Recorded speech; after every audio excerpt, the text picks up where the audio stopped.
The following program is intended for mature audiences. A democratic republic of sports. The Sportsocracy with ESPN Asheville hosts Tank Spencer and Jeremy Greene.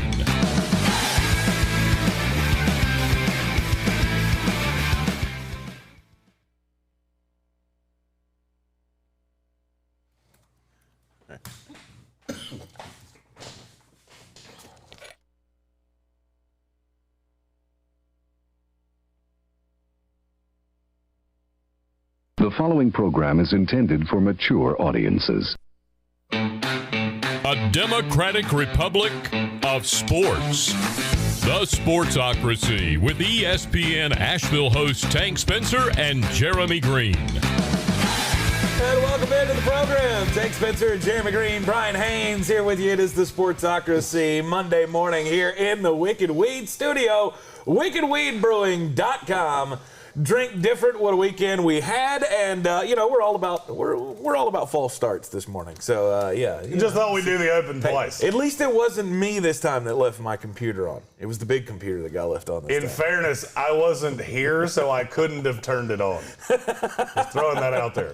Hope everybody had a wonderful Father's Day weekend. You have a good Father's Day? I did nothing but watch golf. It was actually perfect. To me, that's a perfect any day. Nice. Oh, yeah. Nice. I was able to get up and watch some sports with my dad yesterday, so that was fun to have a little father-son time after I had been spending all of my time with my children over the weekend. Yes. My dad called me at one point. He goes, just because it's Father's Day, does that mean you have to spend it with your children? Can you come watch a game with your old dad? I was like, yeah, I guess so. Because I think the last game that we had watched together was the Super Bowl. Oh, wow. So Yeah. it had been a while. So it was good family time over the weekend, and hope everybody had one.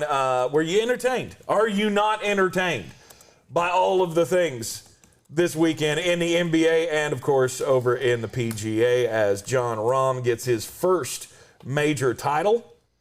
I did okay on DraftKings. Did you? I did okay. I had 4 of the top 18, so, you know. Ooh. Then I had one guy that just couldn't stop making bogeys. Mark Leishman. That was a fun ride. If he'd just missed the cut, I think I would have been in better shape. That seems like I don't play DFS golf, but I feel like that's a bad thing. If your guy just hadn't played, it would have been better. It wouldn't have been better, but it wouldn't have been much worse. Thanks, Mark Leishman. You dick. Yeah, penis. Nice. So anyway, let's get into it here in the NBA. Last night you had Game 7 of the Atlanta Hawks and the Philadelphia 76ers. Ben Simmons just didn't show up for the game, scored 5 points. God almighty. The Philadelphia 76ers are at a crossroads now. And the Atlanta Hawks are just flying high.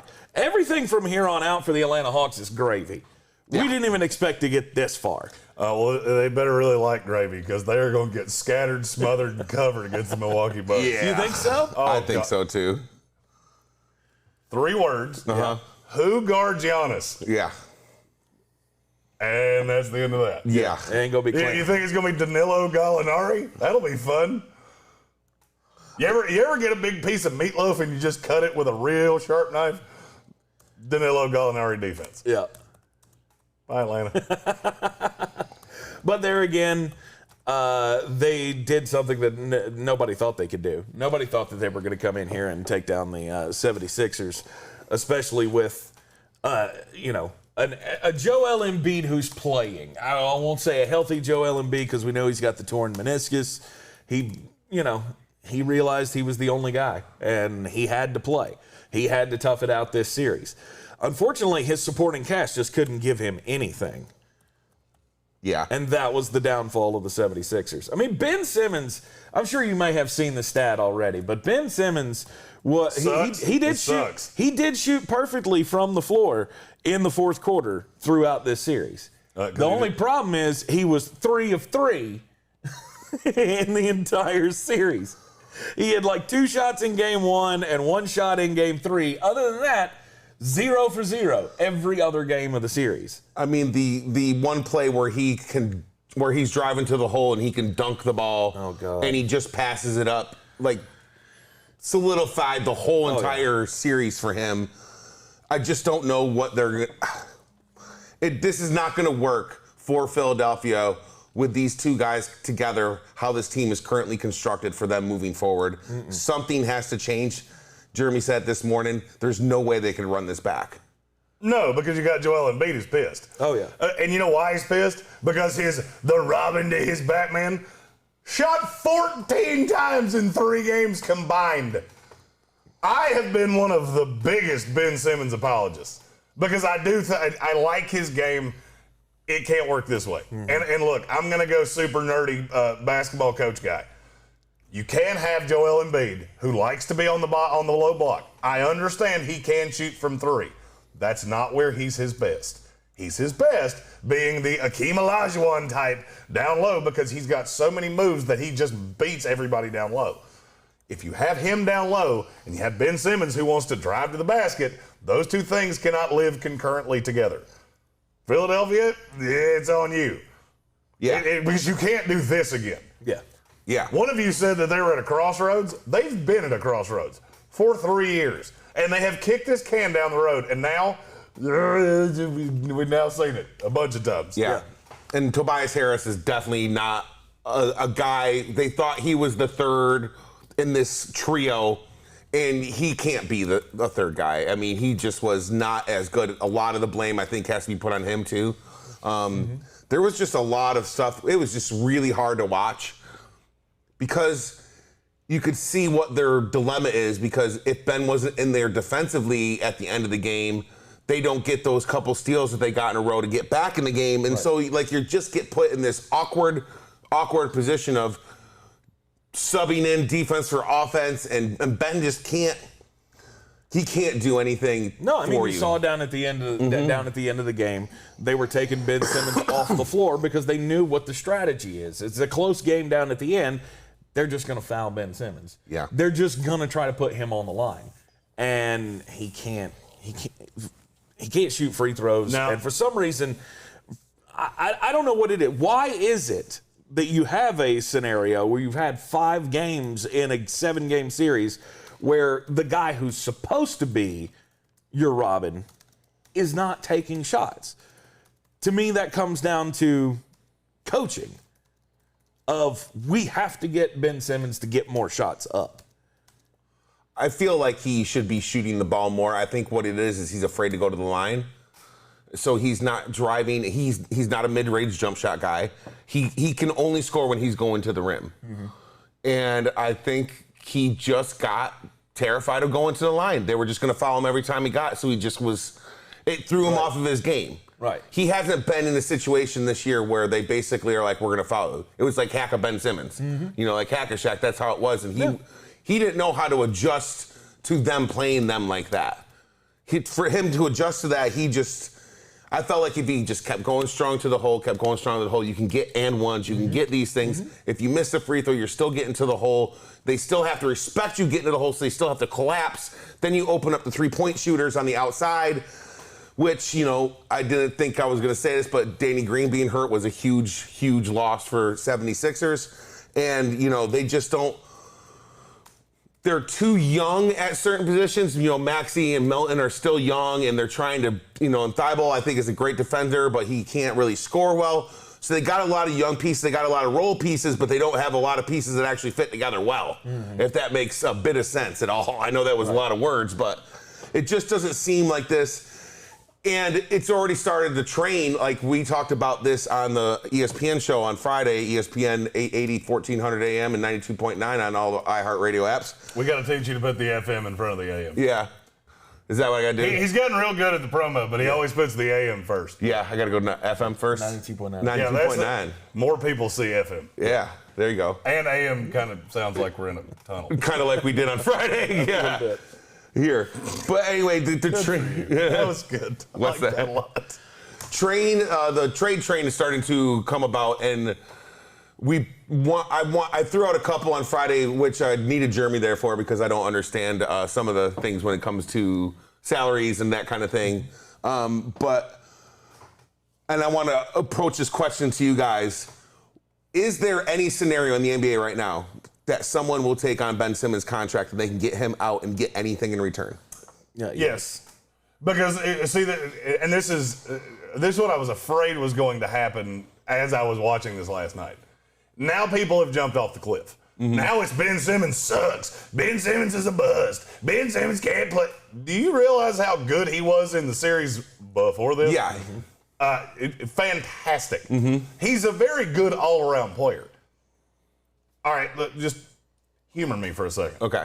If Ben Simmons could shoot free throws, where does he, and I'm not even saying he has to be great at it, 75%. Where does he fall in the NBA in terms of overall talent? He's probably, it moves him into the top 10. 15, top 15, yeah. I mean, that's a huge thing. You don't have to be able to shoot threes. No. But if you can get to the hole and you can drive to the hole and you can get fouled and you can go to the line and you can shoot 15 free throws a game and make 10 to 12 of them, you're doing okay. And another thing that was, Trae Young didn't even have that good of a game. And Philadelphia still lost. Like, it wasn't like Trae Young came out and dropped 40 on their heads, and you can say I'll point to a lot of it was hard to watch. So Chuck G said in the comments he can't shoot. That's the main objective of basketball. I agree with you.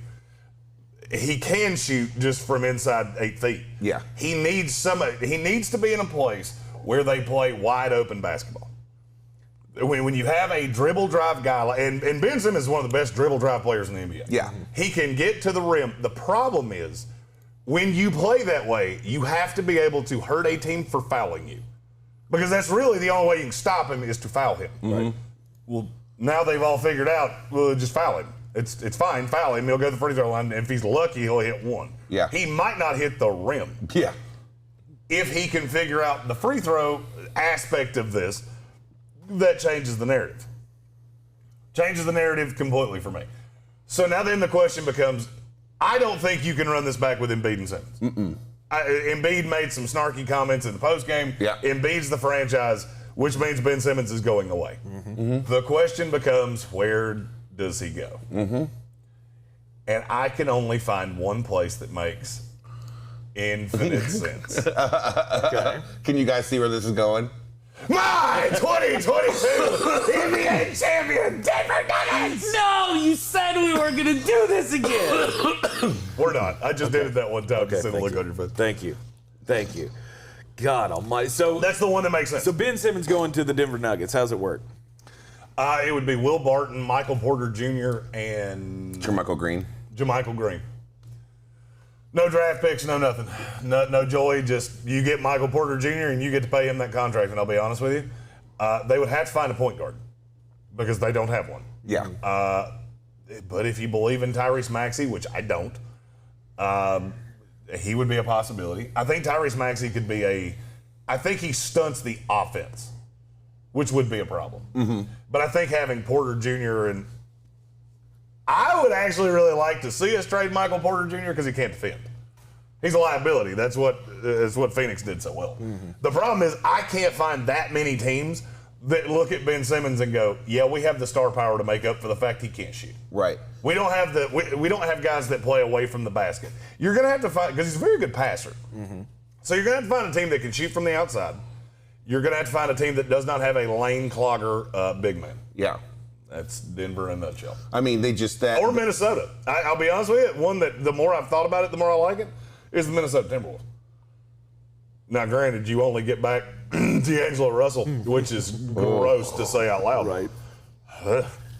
Stephen Towle just threw up in his mouth. I promise you. I don't know. Our resident 76ers fan just threw up in his mouth when I said D'Angelo Russell. Yeah.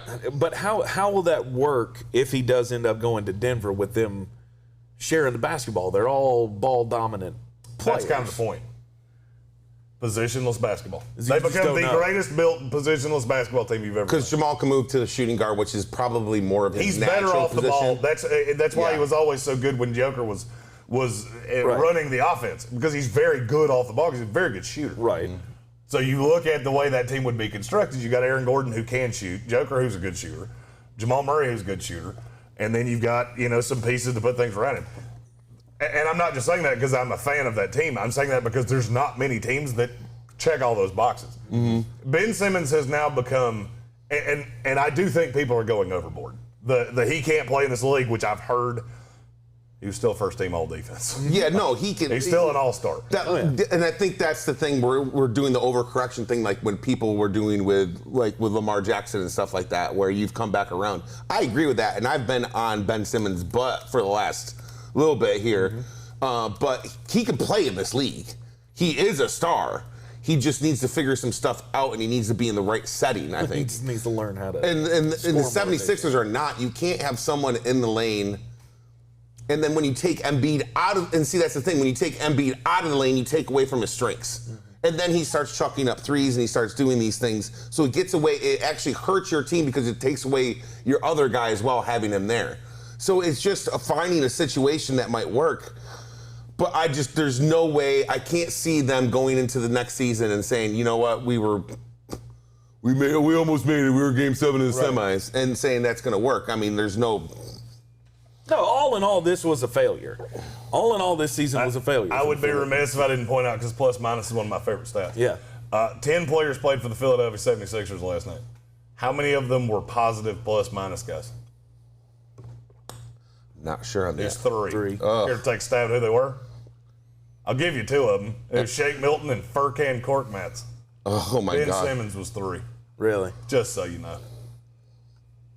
Yeah. Tobias Harris was a bigger problem last night. Yeah. The problem is that Tobias Harris is not as big of a star. And he doesn't have a stat line that you go, sweet baby, God, you were awful. Yeah. Like you do with Ben Simmons. Right. The problem with Ben Simmons is that his bad is very obvious in a box score. Yeah. And I've always said that the NBA, people do not consume the entire product. So they don't watch the game, they don't watch the nuance. They see that Ben Simmons had 5 points and shot the ball 4 times and go, he was the problem. No, he really wasn't. The problem was they don't have anybody to shoot. I'm not saying he helped. Just saying it wasn't all on him. It's not all on him, but when you are considered to be the Robin to the Batman, and at one point you would argue that they were Batman and Batman. I would have never argued that. Really? No. Joel Embiid's always been the far superior player, especially offensively. But even with his health issues, what I'm saying, I'm not saying this past offseason. I'm saying when they were building this team around these two, I think that's how it was considered. Was that they were A and B. I don't. I think Ben Simmons was brought in to be the facilitator for Joel Embiid. It just hasn't worked out that way. Yeah. Well, and I also have to give. The 76ers franchise as a whole didn't really focus to make Ben learn to shoot. They were okay with what he was doing. They didn't put an emphasis on him, taking the time to learn how to do all these things. They were just like, you know what? No, he was doing that. Yeah. Remember the big He was hype. doing it, but I would be like, I don't know. It just seemed like they were like, oh, this is Ben's game. Right. We're just going to let him do this. And I'm just like, oh, you're making a huge remember mistake. the big hype that they had, 2 off seasons ago, before the coronavirus interrupted year. They were talking about, remember, we were all crazy about, is Ben Simmons actually going to start shooting threes? Yeah. Because he was doing it in training camp, and he had hit like 7 of them in the preseason or something, and then they were like, see, he's got a shot now. He's the perfect player. I have to do this, and it's not solely because I'm tired of talking about the Philadelphia 76ers, because I want to spend 30 minutes on golf. Yeah. We have breaking news. Oh, no. And this is breaking sportsocracy news. Oh. Okay. We have a baby addition to the sportsocracy. Really? Triple H is officially here. Oh, nice. Henry Holland Hurst is here. I love Zach it. Hurst, our 4th on draft coverage. We've known that there was a baby coming soon. I just got the official confirmation that Triple H is here. Everybody's good. Everybody's healthy. If Zach Hurst is not playing Time to Play the Game right now by Motorhead, I bet he needs to. 100%. Time to play the game! And all the doctors are pissed because he just spit water all over the place. It's all about the game and how you play it. I'm sorry. He does that way too well. But congratulations to Zach and a crew. Yeah. And right after Father's Day. Hell yeah. That's sweet. Hell yeah. I'm going to be honest with you. If you text me during this show, I immediately go to something either very good or very bad has happened. Yeah. So if you ever see me check my phone and I don't react, that means somebody probably got an FU in the comments. Oh. But now Zach, I knew was here, so I could say this and I didn't have to respond. Right. Well, congratulations to Zach and Anna. Obviously, we are all going to enjoy the baby pictures that are going to be flooding our feeds. Absolutely, I can't over wait. the next couple of days with the arrival of old Triple H. The Atlanta Hawks, obviously, they did something nobody expected they would do. They ended up upending Joel Embiid and the 76ers. Yeah. The Hawks now move on to take on the Milwaukee Bucks. And, you know, I mean, was it Alexander that said it just a second ago that he expects, or no, it was Holt. Patrick Holt said he expects the Hawks to win this series. That's crazy. That was the spicy. How can they beat the Milwaukee Bucks? Well,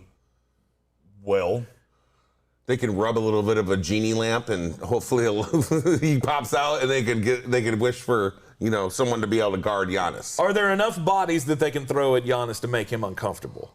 That's the question that I have. Well, here's my question, and I'm gonna need you to show your work on this really slowly. Yep. Because there is an answer.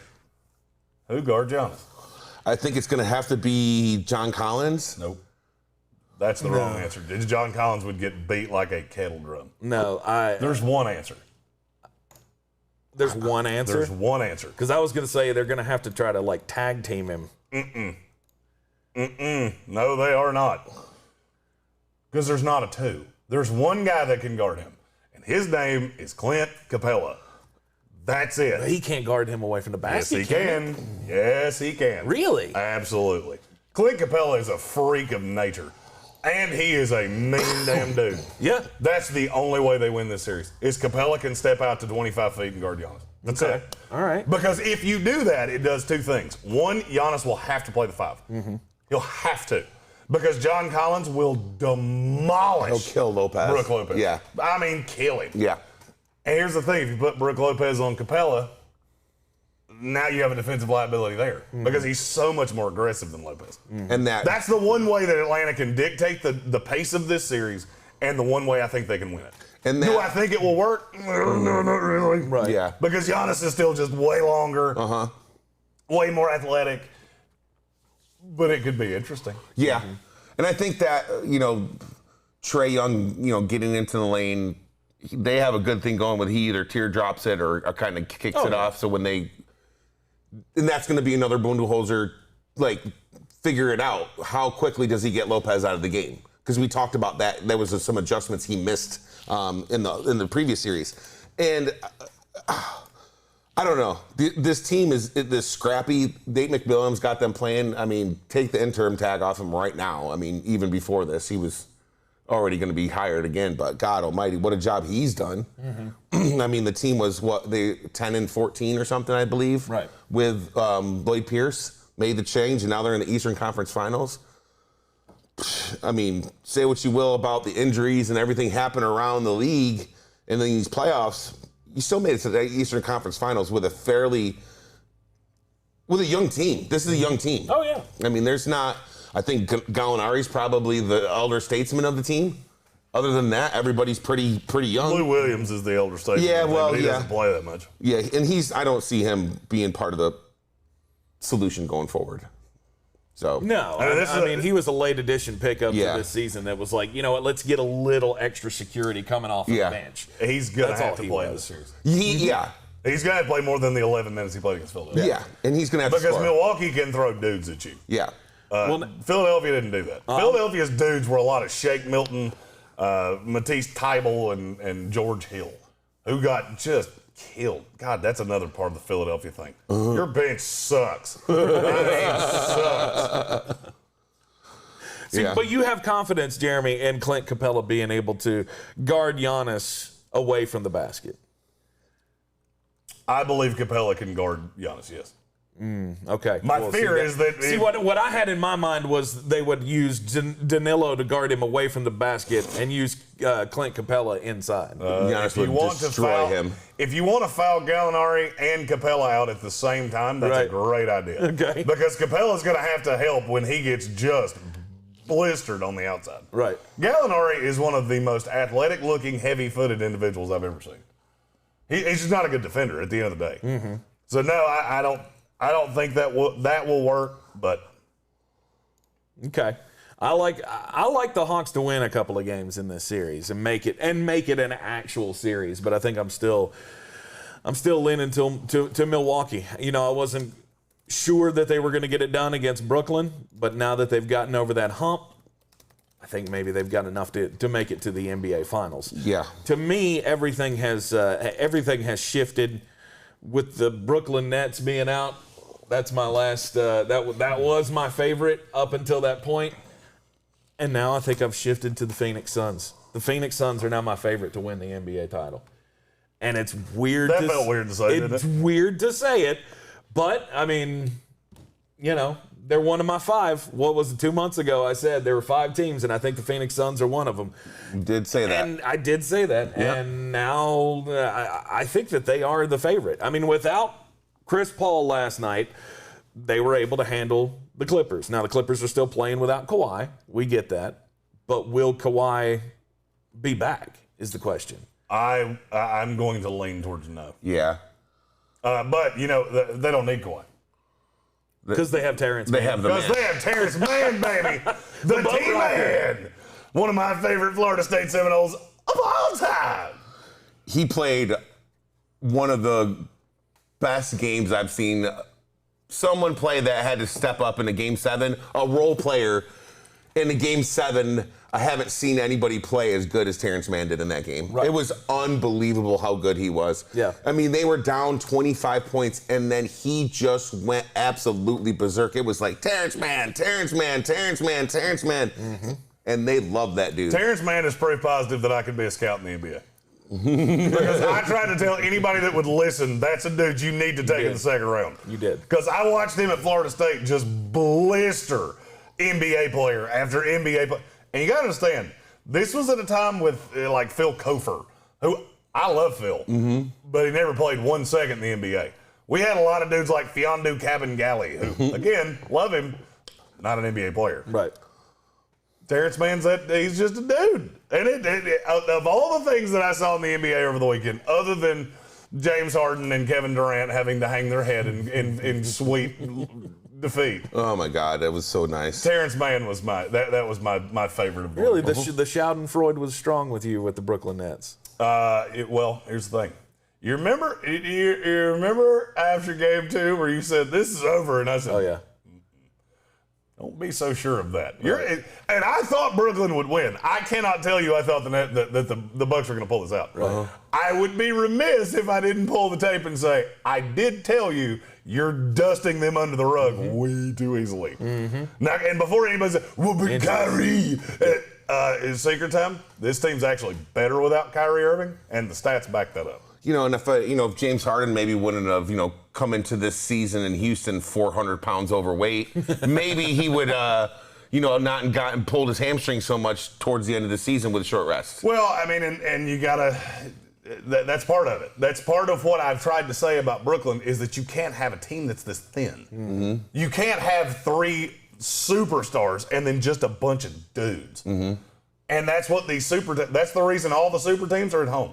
Is because as soon as you went through a little bit of injury concern, guess who you're left with? Yep. A whole bunch of Tyler Johnson and I'm trying to think of other ones that I've seen play. Kyle Kuzma.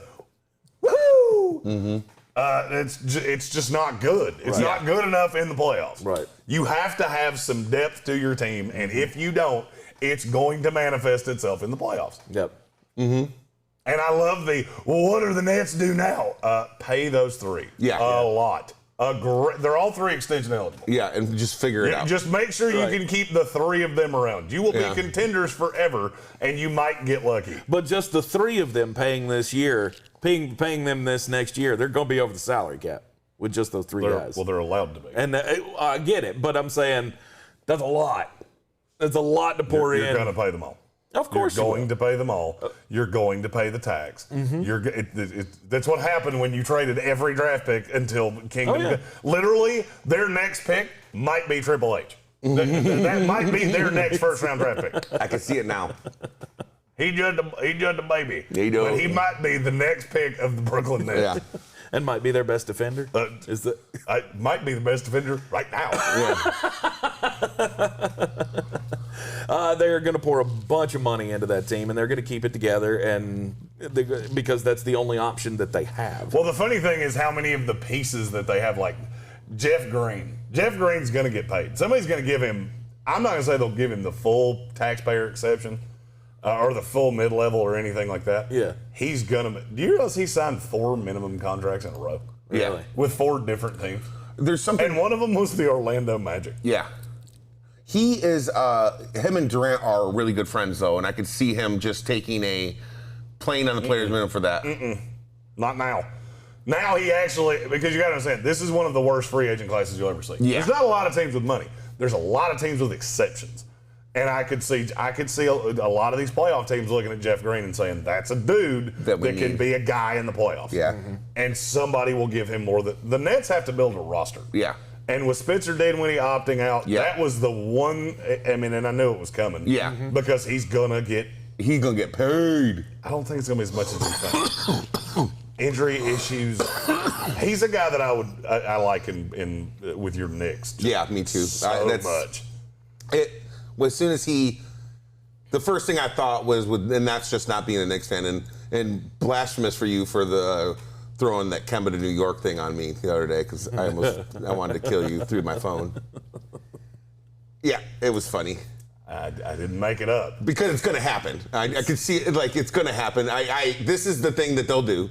They'll look at Kemba and they'll be like, oh. From New York. Yeah. The New York guy. We'll bring him in here. We'll bring in Spencer Dinwiddie. We'll put him around these guys, and we're going to make a run. Right. Yeah, you're going to take your swing at Dame Lillard, and it's going to look a little flaily. Yeah. By the way, the next person that sends me, can my team get Damian Lillard? I'm just going to start responding to you in GIFs. Yeah. Because most of the teams I have been asked about suck something awful. Yeah. Right.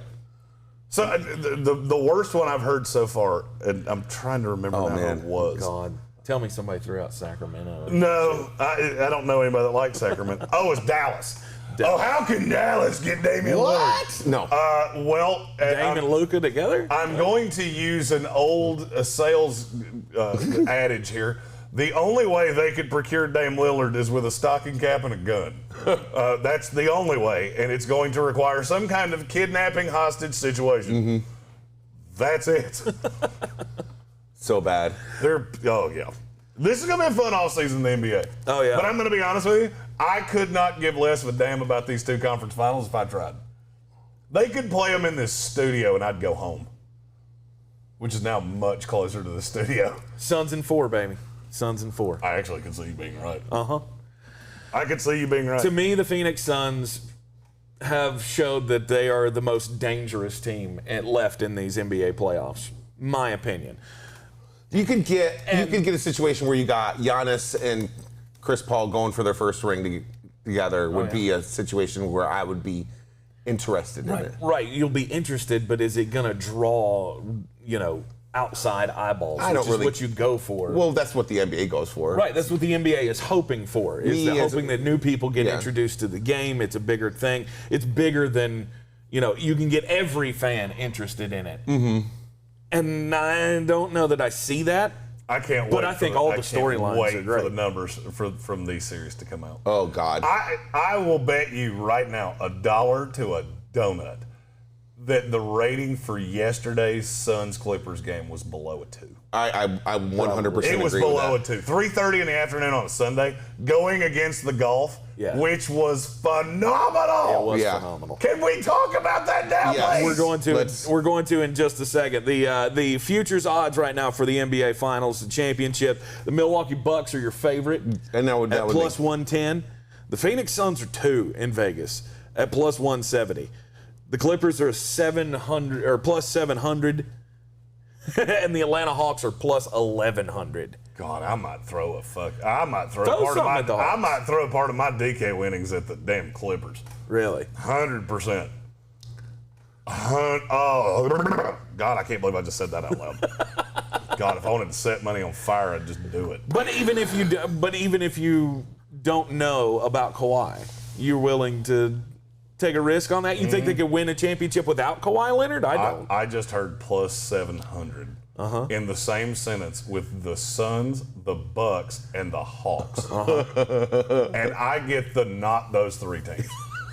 Okay. I see how I could be convinced to do this. Right. Well, I want to convince you more to put something on the Hawks. No, I'm not going to do that. No. That's not going to happen. I don't claim to be a savant. I told you I was going to miss the first round of the NBA playoffs. Right. Because it was super predictable. I feel like these finals are every bit as predictable. Mm-hmm. I don't think the Bucks even struggle in the series. I don't. I think you caught lightning in a bottle. Good for the Hawks. They're here. They're really young. And do you know what happens to really young teams when they get onto this stage? They get tight. Mm-hmm. And this is a team that has to be able to shoot because they don't have easy bucket getters. I don't think this series is in close. I want to say Bucks in 4, but I'll give them the gentleman's sweep at Bucks in 5. Yeah. I don't think the series is close. And I think they blow them the fuck out. And let's be clear, Drew Holiday is a much better defender on He's one of the best on-ball defenders in the Trae NBA. Young than anything he's seen so far. He's had a lot of Derrick Rose and, Shake Milton. Yeah. Matisse Thybulle. Yeah. So. Tyrese Maxey. Yeah. the Maxi Pad himself. The old Maxi Pad. I'm gonna give the Hawks a couple of games in this series. I think they can make it entertaining. I'm gonna call. I'm sure it will be entertaining. I'm calling it a gentleman's sweep. They'll get Bucks in 5. They'll get Hawks will win game 3 in Atlanta, and that'll be it. They'll go down 2-0 in Milwaukee. Yeah. Atlanta will be electric for game 3. Yeah. And Milwaukee will lose that one. Yeah. Okay. But I think they slaughter them in Milwaukee twice. All right. I'm going Bucks in 6. I'm gonna give them 2 games in the series. What are your predictions for the Western Coast or the West Coast Conference? The West Coast. Whatever. WCC in the the West Coast Conference. I will Western take Gonzaga Conference. in any sport you want. In the Western Conference, excuse me. I don't know why I'm doing this. Oh God, here we go. Phoenix was very good yesterday. Mm-hmm. Devin Booker was unfreaking believable yesterday. And Devin Booker is the best player in the series. Mm-hmm. Oh, I'm gonna take Suns in 7. Okay. I'll say Suns in 7. I think the Clippers can make this a series. Yeah, they have found there's something to be said about Paul George being the dominant ball on the ball. I owe an apology to Tyronn Lue, by the way. Yeah, he's because I was wrong. He is the fact he can relate to players. He's not a good X's and O's coach. Mm-hmm. I was not wrong about that. The fact he can relate to the players and the players have bought into him. It really shows when your best player is on the bench. You did not see that coming, and it was good enough to win 4 straight against the best team in the West. Yeah. Mm-hmm. So that's Ty Lue deserves commendation for that. I'm gonna be on the opposite side of you guys. I don't think this is gonna be a very long series. I think the Suns can take care of business because I foresee them. Chris Paul's gonna be back probably for tomorrow. If not back tomorrow, he'll be back the next game in game 3. And I think they could take care of business because I really don't foresee Kawhi Leonard getting back on the floor. What they're saying basically about Kawhi right now is that it's just basically they know he wasn't going to play game 1. They didn't know about game 2 yet. I don't know if that's just some gamesmanship coming out of the Clippers, but he hasn't. No one's come out and said definitively that Kawhi Leonard's out. You know what I mean? So it kind of lends me to believe that he could come back at some point. I think they're leaving the option open. Yeah, and I just don't. I have a bad feeling that it could be very close to a Kevin Durant situation, where if he tries to come back too early, Kawhi Leonard won't be there for the whole next year, which is fine because it's not like he plays anyways. He'll miss just a couple more games than he normally misses in a season. Yeah. I'm going to say this one more time. Yeah. Can we talk about the damn golf now? We're getting there. Chill out. Support for the Sportsocracy. Jesus Christ, we've been 45 minutes on the NBA. Brought to you by Manscaped. Support for the Sportsocracy. They are the best in men's below-the-waist grooming. They are the champions of the world at it. In fact, with their advanced skin-safe technology, they have precision-engineered tools for your family jewels. Join over 2 million men worldwide who trust Manscaped with an exclusive offer for you. Use our promo code SPORTSOCRACY at manscaped.com. Get 20% off of your purchase and get free worldwide shipping. Of course, you can save 20% on the brand new 4th generation Lawnmower 4.0. That guy. Yeah, I mean, it's like, I mean, it's one of the greatest shaving experiences you'll ever have. Well, look, if you listen to me, you got your initial home a lovely housewarming present. But now Father's Day is over, and the next holiday is the 4th of July. And nothing says freedom and independence like a nicely shorn coin purse. Manscaped.com, promo code SPORTSOCRACY. Get 20% off your entire order. That's right. You can use it more than once. And free shipping worldwide. Yep. And I just used the word shorn in a sentence. Good for you. Brian. And he used it properly as well. I'm really impressed with that. We shaved my coin purse. That's right. You want to have the best position possible when you're dealing with your undercarriage, and nothing gives that to you quite like the Lawnmower 4.0 from Manscaped. Again, use the promo code SPORTSOCRACY at manscaped.com, 20% off of your order and free worldwide shipping. Yesterday, it was down to the wire at Torrey Pines, the U.S. Open, the 121st edition. Before you do this, I have to give somebody credit. Okay. Chuck G said, if I buy one, will you talk about golf? Bingo. I've been trying my damnedest. I actually took today off. I came in to just talk about the golf. We're here. Do it. We're doing it. I mean, I was doing it, and then you interrupted me. So, would you like me to continue? Yes, because I was giving credit the to our lovely fans. 121st U.S. Open. For the love of St. Peter. The 121st U.S. Open goes to Jon Rahm. He's the first Spaniard to win the U.S. Open. Go Rambo. And, I mean, it was phenomenal yesterday afternoon. Get home, turn on the tube, and it was just phenomenal.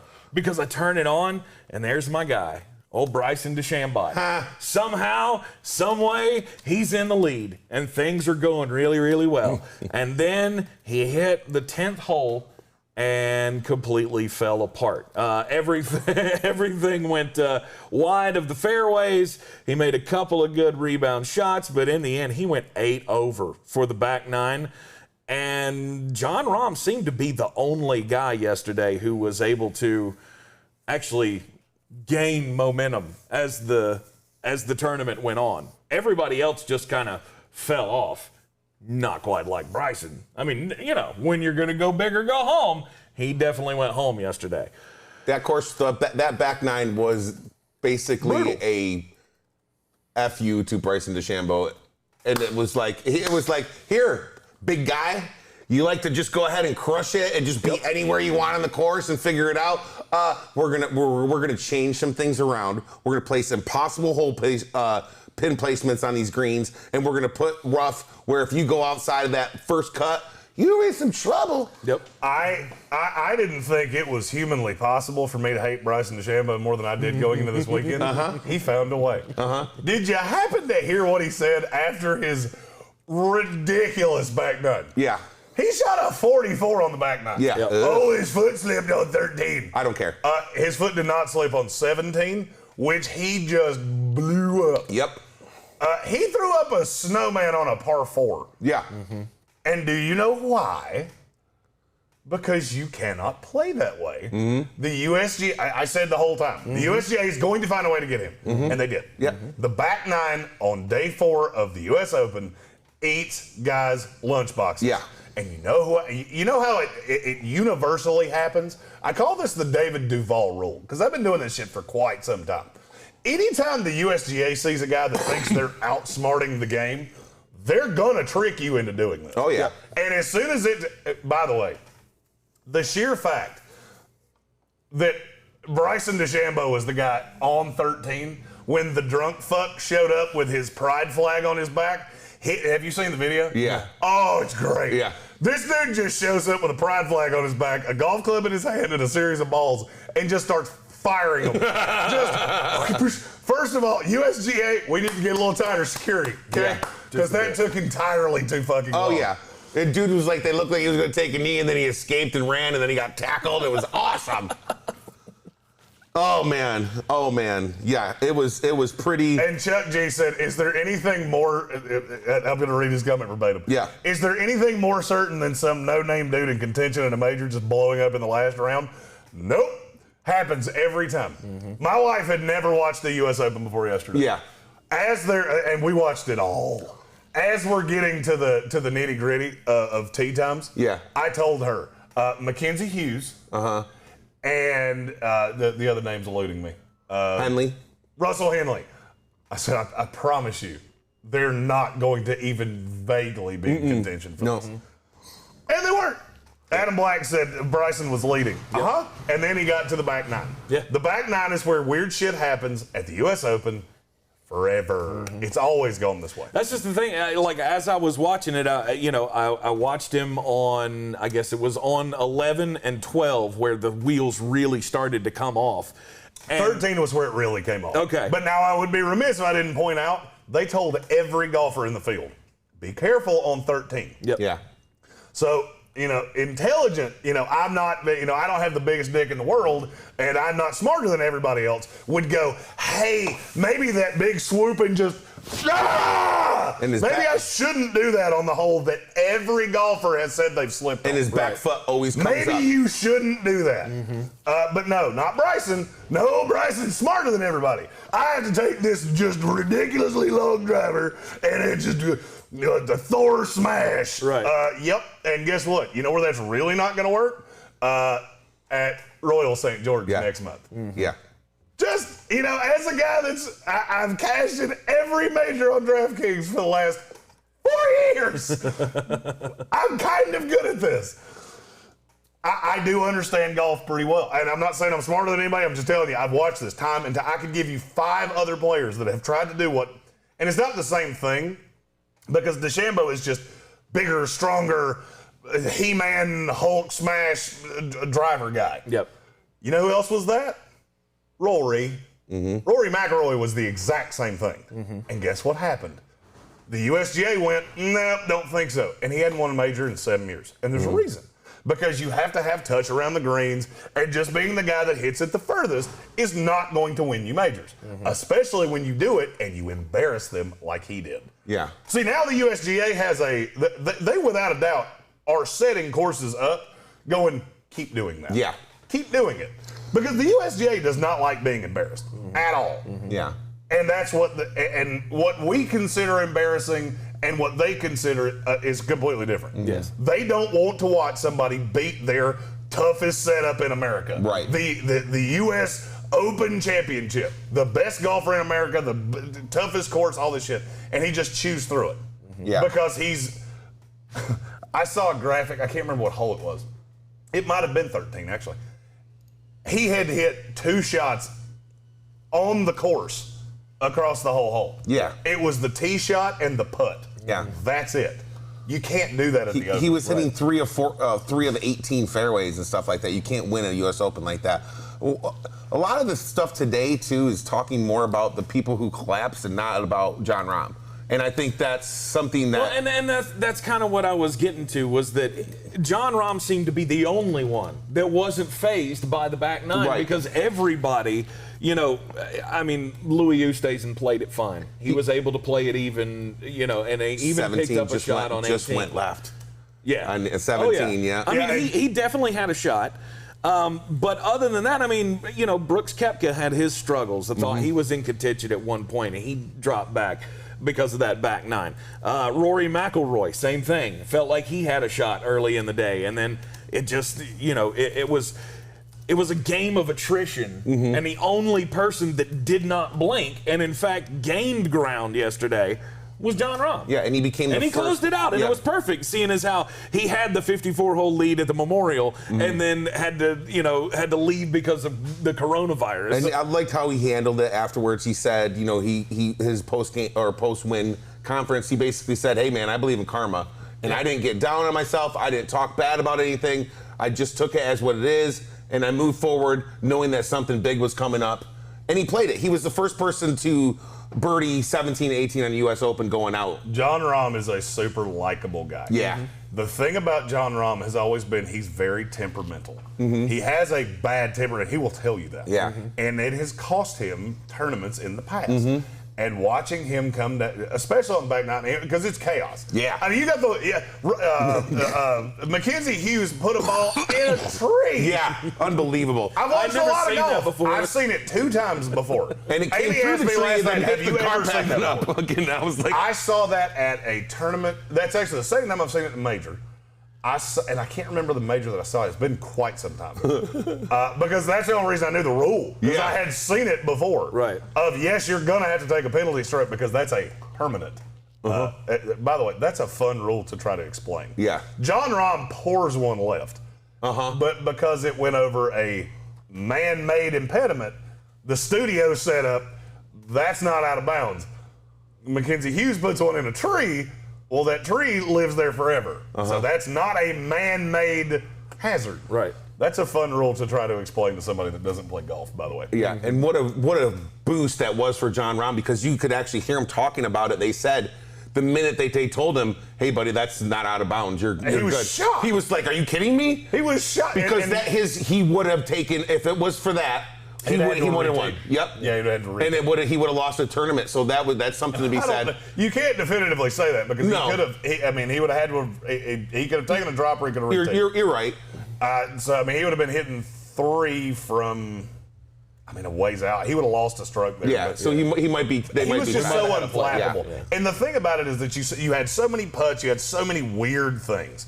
Louis Oosthuizen, a guy that I had on DraftKings, he's Mr. Consistent. This is what he does. Ever since he won his major, he gets there on Sundays, and it's always a bridesmaid, never a burrow. His 6th number 2 in the major. Oh, my God. And I love Louis. Yeah. But I knew within 4 holes because he kept leaving everything to the right, and that's what Louis does. Louis' putter, for whatever reason, just ceases to work on Sundays. And I absolutely hated it for him. Yeah. And what I was afraid was going to happen is somebody like Koepka or DJ or one of those guys was going to end up winning this tournament. Because had it been one of those guys, and I like all of those guys, but for the love of God, I did not want to watch them win this tournament. It was just incredible at the expense of Louis and Jon Rahm. Yeah. Jon Rahm, I had no vested interest in Jon Rahm. He was the most expensive golfer on DK. I never have that guy ever. Right. Whoever the most expensive golfer is, I never have them. I don't know that I've ever had them. Well, hell, I think they said at one point, like, he is only one of a handful of guys recently to be the favorite going into the major and actually win the major. Right. This was one of those that and Brian and I did a golf DFS video while you were in Atlanta. Yeah. I specifically said, this is one of those tournaments where you're going to want the big guys. Yeah. You're just going to have to hit on the little cheapy guys. Yeah. And Rafa Cabrera-Bello looked great for me for a day. Then it went to Poop Town in a hurry. but that's what majors do. This is what happens at majors. Right. The best of the best. And it was so funny to me that Paul Azinger said, first of all, he said the cream separates from the milk, which I still don't understand that analogy in the least. Who puts those two things together? That was weird. Paul Azinger, and your face bothers me a lot because you have had a shitload of work done. Old golf fan Paul Azinger now doesn't look shit like he used to. So, but as soon as he said that, the world exploded. Yeah. And everybody just went to hell in a handbasket. And that's what majors do. Yeah. That is how majors work. Rory, if a couple things break his way, he's right there. There were so many putts of Rory's that were right there. It just like either lipped out or rolled over the hole. He was reading them well. He was just missing a little bit of speed on them. And it just seemed like if just a couple of those would have dropped, I think it would have changed a little bit of the momentum. But it's not like he played terrible. No. Adam Black asked an interesting question in the comments. He said 2 things. If you were Louis, would you have hit it out of the hazard on 17? Would you attempt going for it on 18? The hazard's a judgment call. It depends on how bad it was. I didn't get a real good shot of all of the things. 18, he knew he couldn't get there. That's the problem with being that's the DeChambeau effect. That's the Rory effect. That's all the big hitters. That's a 600-yard hole. Louis knows there's not he could hit it with a baseball bat and not get it there twice. And two. So he knew, for him it was get there, get out and par, finish second. Yeah. And that's the bad thing about these. That's a very easy finishing hole. It's one of the easiest finishing holes you'll ever see at any of the majors, really. I think they said yesterday PGA. it was the easiest. It would be a hard metric to judge. But Well, I think it was just the way that it was played. It was something like on the day, guys were like 161 under par on that one hole, or over the last couple of rounds, or something like that. Been It over was the course of the tournament. right. But I just remember it was a crazy stat. There were a shitload of eagle putts and not a shitload of eagle makes. Yeah. And most of them were from forever away. Yeah. It was a birdieable hole if you're a big hitter. Yeah. And I saw somebody in the comments say something about Xander Schauffele. Xander Schauffele's going to win a major eventually. The thing about Schauffele is that he's always in contention, and it's just like Jon Rahm. Jon Rahm's been in contention a lot. You know what was different yesterday than all the other days? His mental strength showed, and he had some putts fall. That's the difference. You have to have, and you got to think how many of these putts that guys missed were just marginal misses. Oh, God. Rory lipped 2 putts that would have changed this entire tournament. Yeah. And Morikawa lipped out so many. And now, granted, I was watching that much more intently because I had Rory. Yeah. But, yesterday was proof positive of why golf is so great to me. Yeah. You had just all this crazy shit. A ball lands beside a Stella Artois ball. Yeah. Darren Ravel said they just got $250,000 worth of advertisement for $0. And it was great. The whole thing was great. Yeah. Just this golf course eating guys alive. Yeah. It was fantastic. And let's be clear, Jon Rahm is winning at wife regardless of what's going on because his wife is smoking hot. I knew as soon as I saw her on camera, I went, "Yep, I see where this is at." Holy smokes! Let me tell you a little secret. There's not many golfers on this tour that you just go, "Well, you didn't outkick your coverage by a shitload." And I thought it was really cool. I liked how when after he was done, he was out there, practicing how Phil was just sitting out there with his wife talking to him. I think that was a kind of a neat little moment. I think what it did was, I think one of the best things for him, you're saying his mental state, I think, getting taken out of that tournament at the Memorial and handling it the way he did kind of set him up for something like this. Maybe this is what he needed going forward to keep his mental stability going forward. When things start to go wrong, he can point back to this and say, "Oh, let's not freak out because remember when you didn't do this and you won a major?" And it very well could be. This could catapult him He's always been a fiery guy. Yeah. This is a throw clubs, hit trees with clubs kind of guy. And and he's an awesome guy too. By the way, he's an awesome human being. Yeah. And the fact that he won this, I can't be upset about it. Now, and see, if you ever want to know why I feel the way I feel about certain golfers, I want you to think about the class that Jon Rahm showed. Right. With the deal at the Memorial. The class that Phil Mickelson showed. After this course just chewed him up and spit him out. Yeah. In a tournament that he just desperately wants to win. Yeah. In his hometown. He could have been the Richard Petty of golfers yesterday, and he wasn't. He compliments the golf course, the USGA. Yep. They put on a great tournament, all of these things. And then you have that guy that I just absolutely fucking hate. Yeah. Who throws up a 44 on the back nine, and this was his exact quote when they asked if he would stew over the last 8 holes. I don't even care. People think that I've changed a lot attitude-wise and everything. It's frustrating in the moment when it's happening, but afterwards for me now, I don't really care as much. I've already won it. That's Bryson DeChambeau, by the way. You are a drippy douche. Just throwing that out there. Just a massive, gigantic D-bag. The KOAD. God, the king of all douches. I don't know that I've ever hated an athlete as much as I hate Bryson DeChambeau. And I don't want to hear that stuff that he doesn't care about it. This guy had a vision and changed his golf swing in the middle of them. You know what I mean? It's that he's that.